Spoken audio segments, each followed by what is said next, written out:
Let's talk hamster wheels.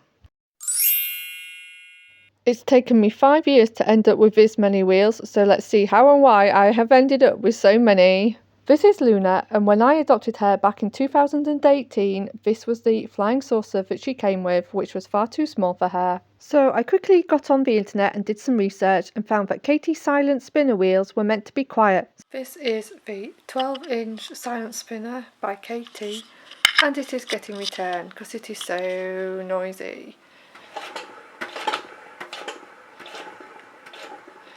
And I've seen the hacks on YouTube how to fix it. Going from here to here, you glue that together so it doesn't slide, but to be honest, there's not much gap between them. But I think the problem is these little runners on the back. When I spin it, that's what's making the noise. Under here there's two little runners, and yeah, not worth the price I've paid for it. So sent for a different one. Let's see what happens with that. And that wheel that I was on about was the 9-inch silent runner wheel. Back then, 8 to 12-inch wheels were recommended for Syrian hamsters. Because of that advice, I really thought I was doing really well with a 9-inch wheel for my Syrian hamster, who also happened to be the biggest Syrian hamster I've ever had. It took me a whole year of looking at this wheel to suddenly realise I think she's a bit too big for this wheel. So off I went and ordered the 12-inch silent runner wheel. Now that looks better. The thing I liked about the silent runner wheels is that all you hear is the pitter-patter of the hamster's feet, and they're easy to clean. Throughout this time, I also had the 28cm 11-inch Trixie wheel, which is a bit hit and miss of how noisy it is. This one wasn't too bad, and I used it for Luna as a spare when she was free roaming, until Star came along and I needed it for her cage. I also find this wheel a lot quieter on its stand compared to when you attach it to a bar cage. And I was only using it in Star's cage until the Silent Runner 12-inch wheels came back in stock and I could get her one of those. And that was it for a while, until a few months later, in November 2019, I got the Savic Orbital wheel.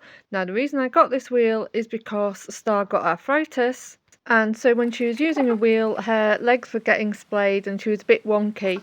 So she was finding her run with the silent runner wheel, but when she was out free roaming and she was using a wheel, I needed one with a wider running track. And I didn't want to spend a fortune on another silent runner wheel, so I got this one. Unfortunately, it does have a axle all the way through it, so I would not recommend this wheel for long-haired Syrian hamsters, as their fur could get taffled up in it. Then for a whole year, I didn't buy any more wheels until I decided to adopt a Robo. To start with, I set the cage up with a 9-inch silent runner wheel, thinking it would be perfect. But oh no, Comet arrived and he was so tiny, he just sat in it, he couldn't manage to move it. So I had to come up with plan B. So plan B was this 6-inch Pets at Home wheel, which I do not recommend. Not only is it too small, it's kind of noisy, very wobbly, and also I don't like the way it has these gaps on the inside where it could potentially trap a little hamster's paw. The other problem with this wheel is that Comet kept getting flung out of it, so I was getting really upset about that, so I had to come up with Plan C. Plan C was this wheel by Dayang, not sure about the pronunciation, but it was sold by UK Pet and Aquatics. You may recognise this wheel as it is sold under different names, one of those being Preview. And whilst this was quite quiet, it was the 6.5-inch wheel, and really if you're going to get this, you should get the next size up. Unfortunately, this was no good for Comet too because he kept getting flung around in it. Luckily, Comet got bigger as he got older, and I tried him again with the Silent Runner 9-inch wheel, and he was absolutely fine with it, and he wasn't getting flung out or around in it. So my top tip is, if you've got a Robo or a Dwarf that's getting flung around in their wheel, is keep experimenting till you find one that is just fine for them. I then went another year without buying a wheel until Rodipet had a sale in November 2021 and I bought the Heureka wheel with 20% off. I think I got this wheel for Moonbeam as she was in the Marrakesh cage, which isn't a great height for Syrian hamsters, and I don't think my 12-inch silent runner fitted it. So she was using the Savic Orbital wheel, but as she was a burrower, the bedding kept getting under the wheel and stopping the wheel from working properly.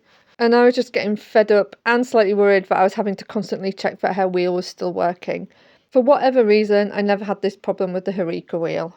13 months goes by without me buying another wheel until December 2022 when I bought the Nitangel wheel.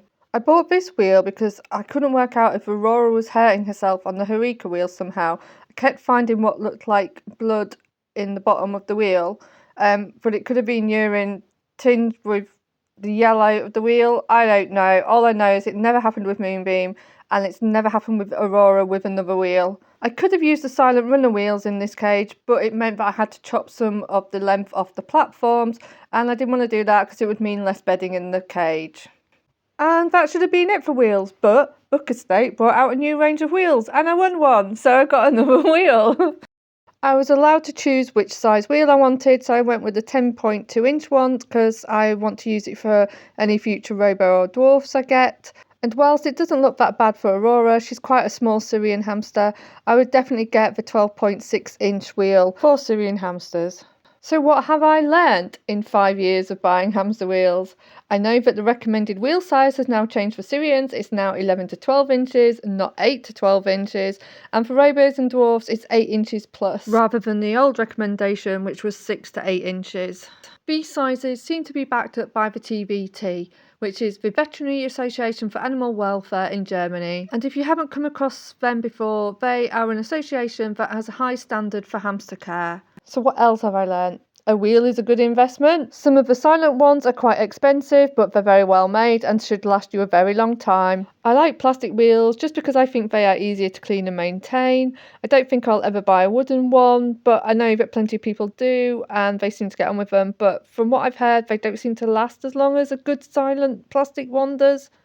I do also want to point out that I have so many wheels because sometimes I have 2 or 3 hamsters at a time, and especially when I had bar cages, the wheels were attached to the bars, so I couldn't exactly lift the wheel out for when my hamsters were free roaming. So I had a wheel for inside the cage and a wheel for when they were free roaming. Anyway, I just thought this video would be a bit of fun to do for you all to watch, and I got to reminisce about all my past hamsters and the wheels that they used. Let me know in the comments below which wheel that you would recommend for a hamster.